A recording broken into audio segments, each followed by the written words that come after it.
Assalamualaikum warahmatullahi wabarakatuh. Perkenalkan, nama saya Indri Fitrani Mahmud. Di sini saya akan menjelaskan materi bab 14 tentang obligasi. Yang pertama ada tujuan instruksional khusus. Setelah membaca dan mempelajari bab ini, diharapkan para mahasiswa atau mahasiswi mampu memahami dengan baik tentang definisi obligasi dan pihak yang berhak menerbitkan obligasi. Yang kedua, alasan menerbitkan obligasi dan peringkat obligasi. Yang ketiga, obligasi yang dijual tanpa ada batas waktu. Yang keempat, spot interest rate dan nominal yield dan current yield serta yield to maturity atau YTM. Yang kelima, mampu menjawab soal-soal yang diberikan secara baik dan benar. Setelah itu ada definisi obligasi. Obligasi merupakan suatu surat berharga yang dijual kepada publik, di mana di sana dicantumkan berbagai ketentuan yang menjelaskan berbagai hal seperti nilai nominal, tingkat suku bunga, jangka waktu, nama penerbit, dan beberapa ketentuan lainnya yang terjelaskan dalam undang-undang yang disahkan oleh lembaga yang terkait. Menurut Frank J. Vabosi, secara umum, harga sebuah obligasi dapat ditulis sebagai berikut.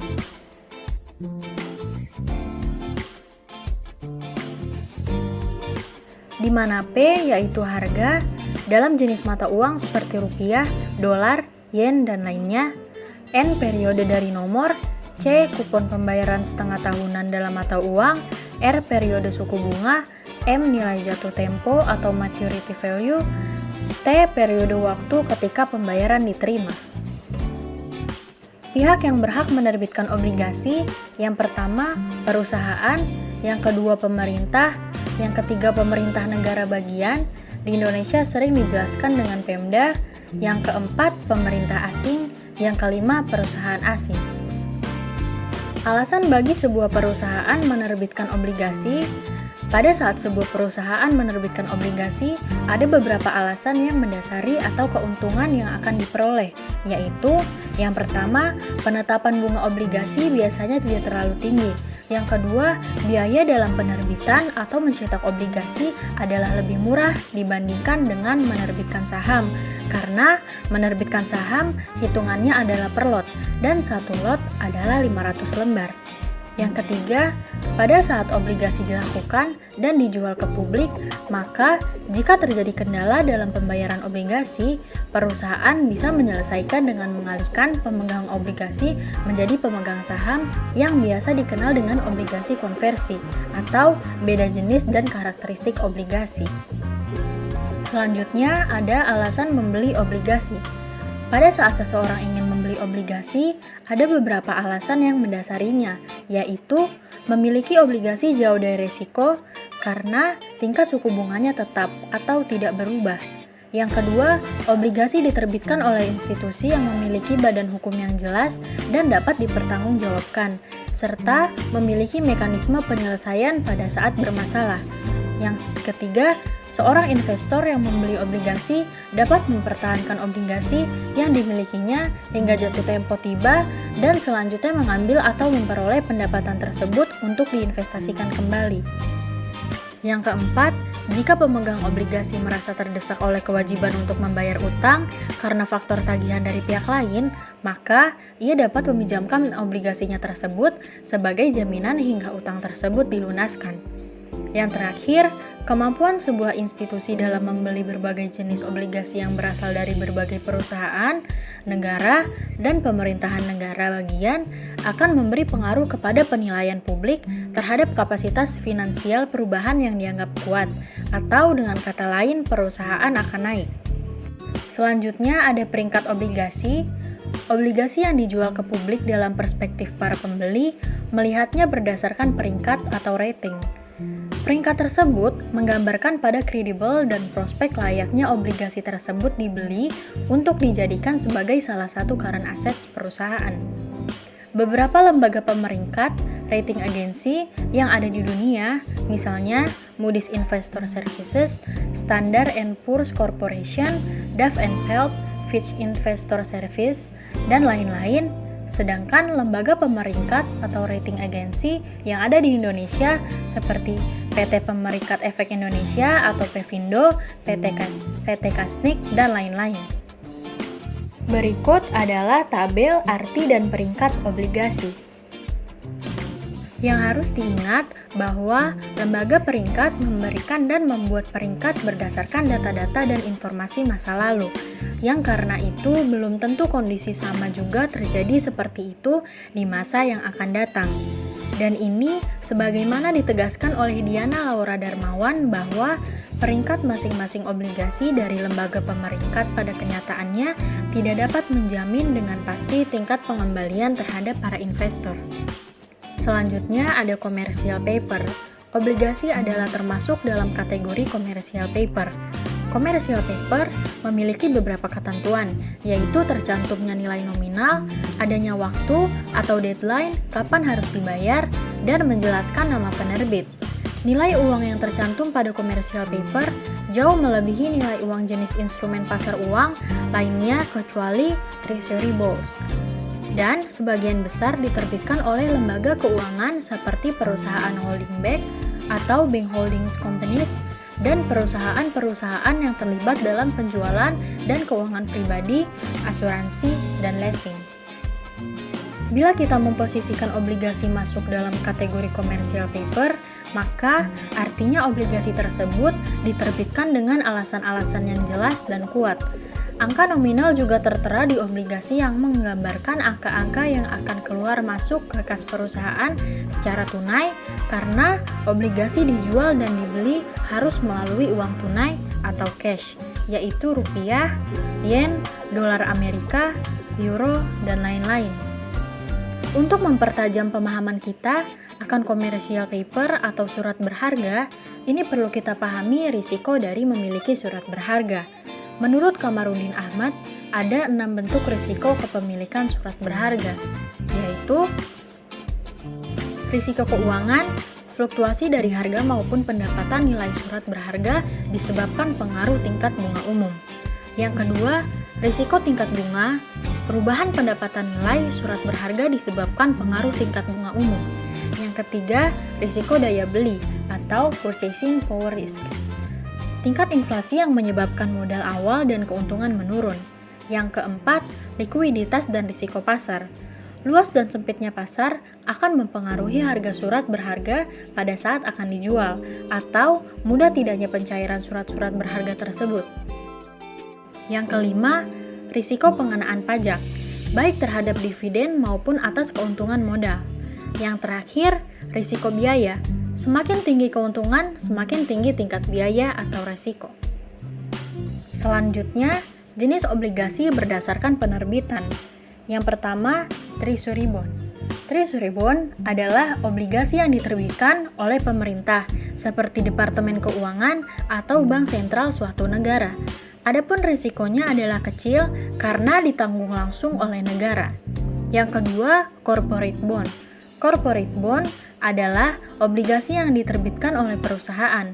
Obligasi ini mengandung berbagai macam permasalahan seperti risiko yang harus ditanggung oleh pihak pemegang obligasi jika ternyata perusahaan tersebut mengalami risk default atau risiko gagal bayar dengan sebab-sebab tertentu.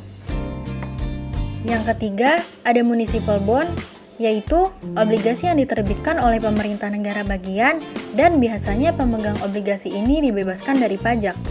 Adapun risikonya adalah sama-sama memiliki risiko, namun lebih rendah dari risiko pemegang obligasi perusahaan.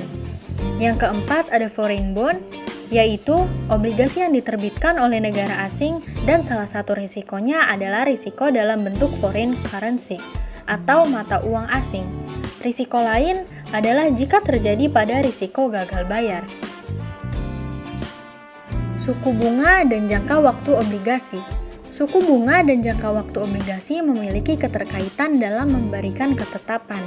Untuk ini, ada dua bentuk keputusan yang biasa berlaku atau diterapkan oleh pemerintah dan perusahaan, yaitu obligasi dengan jangka waktu pendek atau short term, memiliki suku bunga yang lebih rendah daripada obligasi yang jangka panjang. Contohnya, pada tanggal 26 Februari 2009, misalnya pemerintah menerbitkan obligasi dengan tenor 5 dan 10 tahun. Untuk tenor 5 tahun telah diserap pasar senilai $1 miliar Amerika Serikat dengan yield 10,5%, sedangkan untuk tenor 10 tahun diserap pasar 2 miliar dolar Amerika Serikat dengan yield lebih tinggi 11,75%.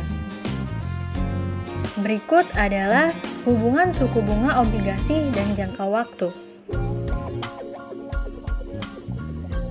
Untuk memahami ini, secara lebih dalam, ada 3 alasan mengapa suku bunga obligasi dengan tenor 5 hingga 10 tahun berbeda suku bunganya, yaitu pertama, obligasi adalah surat utang. Dalam konsep utang, semakin lama jangka waktunya, semakin tinggi suku bunganya yang biasanya ditetapkan. Karena melihat pada nilai uang yang semakin jauh waktunya, maka semakin turun nilainya, semakin lama investor menanamkan uangnya dalam obligasi. Semakin besar kerugian yang ditanggungnya dan semakin besar pula penurunan dalam harga obligasi. Yang kedua, konsep timeline atau garis waktu yang terus bergerak ke depan, yaitu melihat pada penggunaan uang semakin cepat digunakan semakin baik, karena semakin cepat bisa di-turnover-kan, bisa cepat di-turnover secara otomatis, risiko juga menjadi lebih tinggi. Sedangkan investor adalah mereka yang memiliki karakteristik penghindar risiko. Dengan begitu, rekomendasi yang dibuat adalah sulit memperoleh keuntungan dalam jangka waktu singkat yaitu 5 tahun, maka investor guna menghindari kerugian atau memutuskan untuk mendapatkan keuntungan dalam bentuk yield yang harga 10,5% saja. Yang ketiga, konsep inflasi, bahwa inflasi itu sifatnya struktural dan terus naik dari waktu ke waktu. Sementara inflasi adalah menurunnya nilai uang dan naiknya harga barang. Maka artinya nilai mata uang semakin lama semakin terjadi penurunan. Selanjutnya, ada obligasi yang dijual tanpa ada batas waktu. Jika pergerakan obligasi terjadi dalam gerakan yang stabil atau dengan kata lain, tumbuh dengan tanpa ada kendala dan permasalahan serta obligasi tersebut diperjualbelikan, tidak memiliki batas waktu, maka kita dapat menulis dengan formula sebagai berikut. Di mana OTB yaitu obligasi tanpa batas waktu, G nilai obligasi, R tingkat keuntungan yang diharapkan dengan penetapan suku bunga yang ditentukan. Berikut adalah pergerakan grafik obligasi. Selanjutnya ada tingkat bunga obligasi. Berbeda-bedanya tingkat bunga obligasi sangat tergantung pada dua hal, yaitu waktu jatuh temponya suatu obligasi. Suatu obligasi yang mempunyai waktu jatuh tempo yang berbeda akan mempunyai kepekaan yield obligasi yang berbeda pula. Yang kedua, premi risiko obligasi. Premi risiko terkait dengan premi yang diminta oleh peminjam sebagai kompensasi atas risiko obligasi yang ditanggungnya. Selanjutnya ada spot interest rate. Spot interest rate merupakan tingkat bunga dari obligasi yang hanya mempunyai satu arus kas bagi pembeli obligasi tersebut.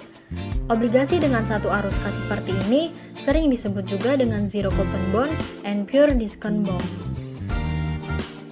Berikutnya ada nominal yield dan current yield.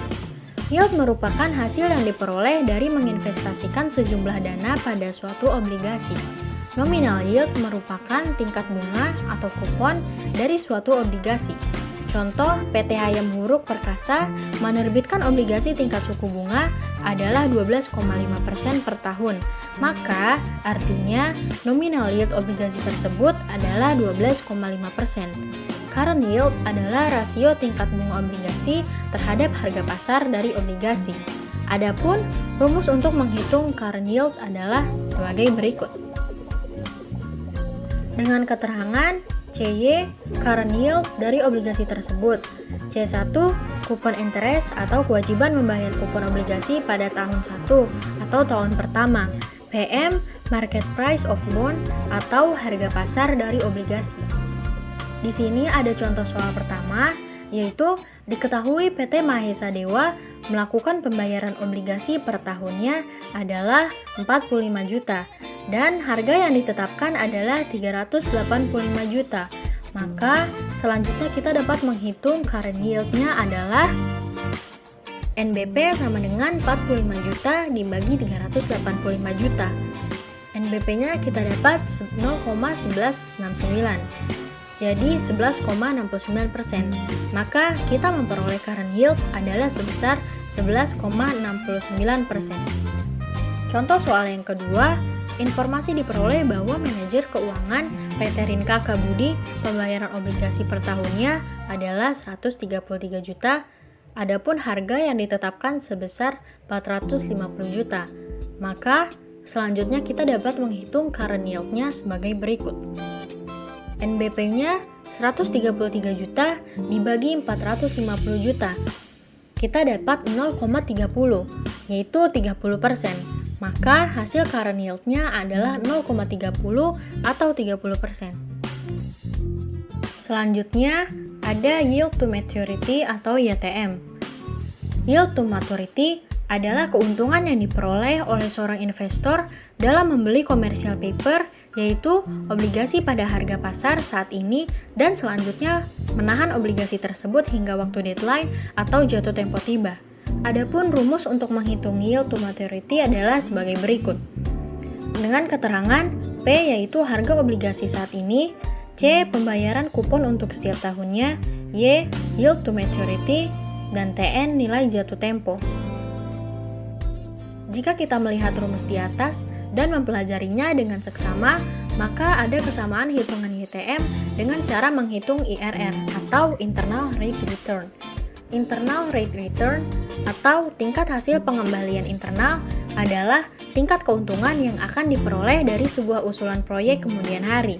Di beberapa buku teks manajemen keuangan lainnya, yield to maturity dihitung dengan penggunaan formula yang berbeda, seperti yang terdapat dan dikemukakan oleh Bambang Rianto dalam bukunya, yaitu Dasar-Dasar Pembelajaran Perusahaan, yaitu sebagai berikut. Di mana C yaitu bunga tahunan dalam rupiah, F harga nominal dari obligasi atau jumlah yang akan diterima pada akhir umurnya, P harga pasar, N umur obligasi.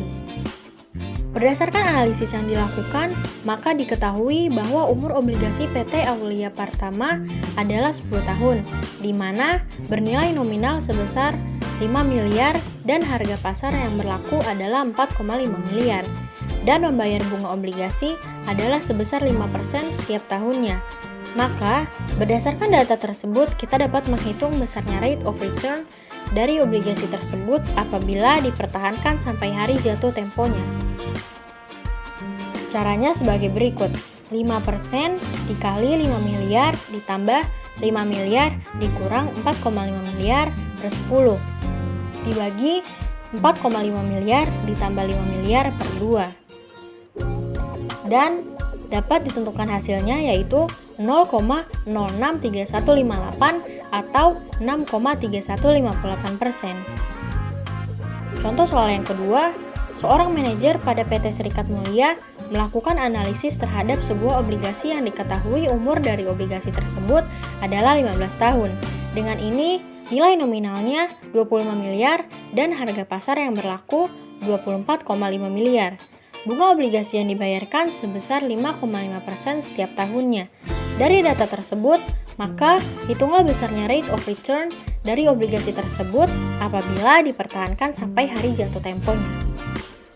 Kita bisa hitung dengan rumus C plus F min P per N per P plus F per 2, yaitu 5,5% dikali 25 miliar ditambah 25 miliar dikurang 24,5 miliar per 15 per 24,5 miliar ditambah 25 miliar per 2 dan kita dapat hasilnya yaitu 0,05690 atau 5,690%. Berikut adalah tabel kegunaan masing-masing ukuran yield obligasi.